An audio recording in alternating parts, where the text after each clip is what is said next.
지금 이제 탄핵 반대파 중에는 이제 김문수 후보가 된 거잖아요. 홍준표 후보가 아니라. 맞습니다. 그 부분이 아무래도 뭐 한덕수 대행하고 단일화에 대해서 가장 먼저 열려 있었기 때문에 표를 많이 줬다 이렇게 지금 보시는 거잖아요. 그렇다면 최종 후보에 김문수 후보가 될 가능성이 더 높다고 보십니까? 한동훈 후보보다? 어떻게 보세요? 당연하죠. 당연한 겁니까? 네. 그럼 그렇게 되는 거예요? 이제 아니, 두 분 다? 어제 아까도 말씀드렸듯이 네, 네. 국민의힘 당원들과 지지층은 기본적으로 6.5 대 3.5, 65% 대 35 정도로 윤석열 대통령에 대해서 그래도 좀 안타까운 마음이 있단 말이에요. 그러니까 한동훈 후보를 만듦으로써 당이 변화하고 개혁하고 대선에서 이길 수 있어 라고 생각하는 것보다는 그래, 한동훈 후보가 비상계엄 해제 거리안 찬성 안 하고 탄핵 찬성에다가 한동훈 의원 계 의원들이 찬성 안 했으면은 이번 대선 없었잖아 라고 생각을 해가지고 한동훈 후보에 대한 원한도 있어요. 그런 것들을 잘 뭉쳐가지고 결국에는 김문수 후보로 만들어서 최종적으로 한덕수 권한대행을 중도보수 우파의 단일 후보로 내세울 생각을 갖고 있습니다. 그래서 현역 국회의원들과 당협위원장들이 한동훈 후보에 대한 네거티브 캠페인을 상당히 좀 세게 하고 있어요. 그렇기 때문에 당심에는 상당히 영향을 미칠 수밖에 없는 상황이다. 그래서 김문수 후보가 최종 후보가 될 것은 명확하다. 그렇게 말씀드려요.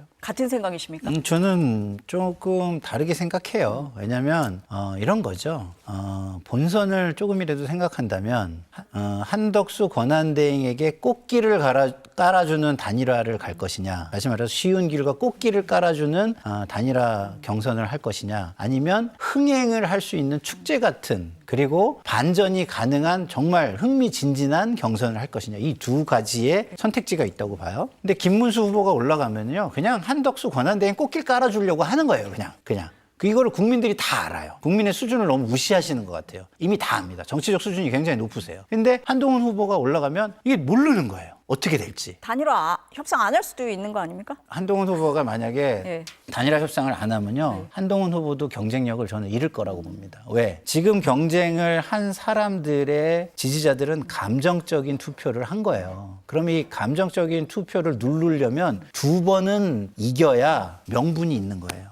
두 번씩이나 해가지고 당신들이 선택을 못 받았는데 이거를 거부하시겠단 말입니까? 라는 말을 할 수 있어야 돼요. 한동훈 후보가. 그래야 네. 탈락한 후보들의 지지층을 설득하고 흡수할 수 있는 명분과 힘이 생긴다고 저는 봅니다. 근데 만약 여기서 그냥 딱 끝내고 안 한다, 그러면 탈락한 후보들의 지지자들은 저는 안 따라올 것 같아요. 네. 아니 한동훈 후보가 그 얘기를 하기는 했어요. 뭐 한덕수 권한대행이라고 딱 명시를 하지는 않았는데 내가 최종 후보가 되면 단일화 열어두겠다라는 얘기를 하기는 했거든요. 라는 얘기도 했었고 네. 그게 맞냐? 그게 맞냐는 얘기도 물론 했죠. 예. 나는 국민의힘의 경선을 통해서 되는 국민의힘 후보인데 내가 왜 밖에 있는 후보랑 하냐? 이게 말이 되냐? 그런 얘기도 이런 했었죠. 얘기도 했었죠. 예. 그러니까 말이 안 되는 건 맞아요. 근데 아까도 제가 말씀드렸지만 선거에서 제일 중요한 건 말이 되고 안 되고 그거 따지는 것보다 본선에서 이길 수 있냐 없냐가 훨씬 중요하잖아요. 한동훈 후보도 본인 입장에서 본선에서 이기는 것보다 더 중요한 거는 저는 없을 거라고 생각합니다. 그렇다고 한다면 이거를 만약에 본인이 당의 후보가 됐다고 이걸 피한다? 그러면 제가 볼 때는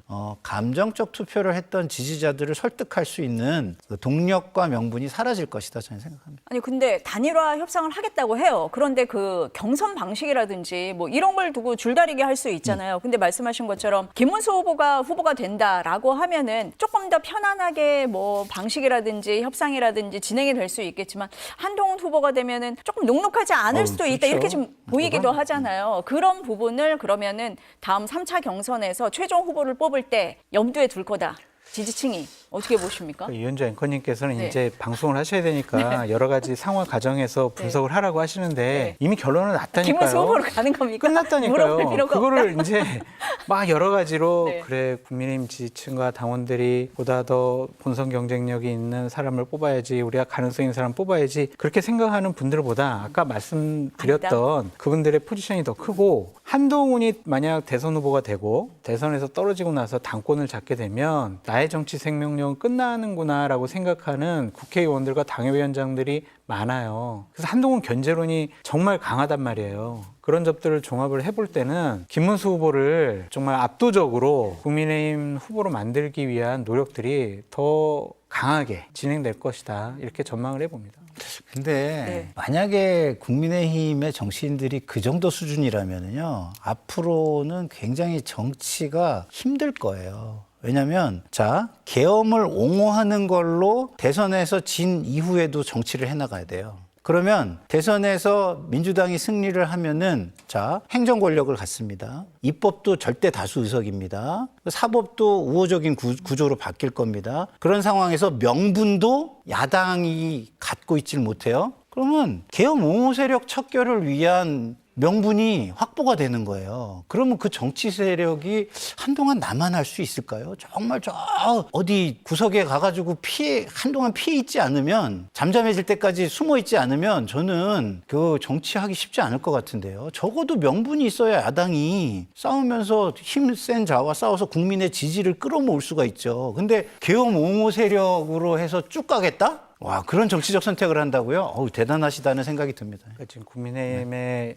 주도 세력 그리고 지도부가 대단히 합리적이고 상식적으로 생각을 할 거야, 할 수밖에 없어. 그래야 정치 생명력이 유지될 거야라고 생각하시는데, 그렇게 합리적이고 상식적인 사람들이라면 경선을 저렇게 안 만든다니까요. 좀 야당이 이제 뭐 제2당이잖아요. 그리고 선거 구도가 되게 안 좋잖아요. 우리 당이 후보를 냈을 때 당선될 가능성이 상당히 적단 말이에요. 그러면 본선 경쟁력이 강한 그런 후보를 선출하기 위한 경선 룰을 만들었어야 해요. 민주당은 워낙 이제 뭐 압도적이니까 그렇게 룰을 만들어도 되는데, 국민의힘 지지층과 당원들 대상으로만 저렇게 후보를 뽑겠다라고 하면 이거는 대선보다는 당권에 더 관심이 있다. 그리고 이재명 대표가 대통령 되더라도 분명히 정치를 잘 못할 거다. 그래서 국민적인 반감, 반대 여론이 높아질 거다. 그럼 3년 후에 총선 때는 내가 공천받으면은 또 나는 당선될 수 있다. 그러니까 당의 주도권을 놓치지 않는 것이 대선 승리보다는 오히려 더 중요하다. 이렇게 생각할 가능성이 높아 보인다.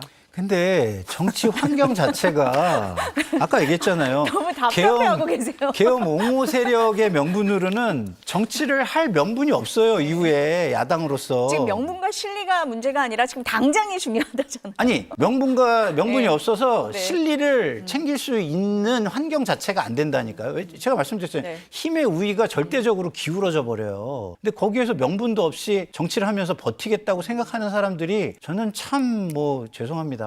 한심하시네요. 네. 그러면은 지금 김문수 후보, 한동훈 후보가 올라왔잖아요. 이렇게 되면은 한덕수 권한대행은 편안하게 출마 선언하실 것 같은데요. 아니, 거듭 말씀드리지만 김문수 후보가 네.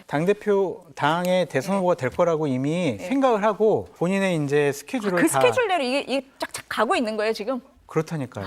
그러니까 지금 뭐 네. 이렇게 좀 웃으실 수도 있겠지만은 국민의힘의 다수 의원들은 한덕수를 후보로 만들어야 된다라고 연판장에다가 사인까지 했다라고 제가 양념쳐서 좀 말씀을 드릴게요. 그렇기 때문에 저 분위기대로 간다고 하면 김문수 후보가 당연히 국민의힘 최종 그 대선 후보가 되고, 거기에 이제 한덕수 후보가 단일화를 통해서 한덕수 후보가 최종 중도 보수 우파 국민의힘의 대선 후보가 된다. 김문수 후보는 이럴 수도 있다라고 가정을 하고 있어요. 그러니까 원하는 쪽에서는 그래요, 이번에는 덕수형이 더 경쟁력이 강하니까 그냥 덕수형 하세요. 제가 잘 뒷받침할게요. 단일화 경선이 없을 수도 있다니까요. 그냥 아름답게 합의를 통해서 한덕수 권한대행을 후보로 추대할 수도 있는 상황에 올 수도 있다라고 전망해 봅니다. 그래서 콩클럽의 단판 얘기가 나왔을까요? 어떻게 보세요? 그러니까 그게 네, 네. 한심이잖아요. 그러니까 그 한심을 쫓는 사람들도 되게 한심하다라는 아재 개그로 끝낼 수밖에 없는 상황입니다.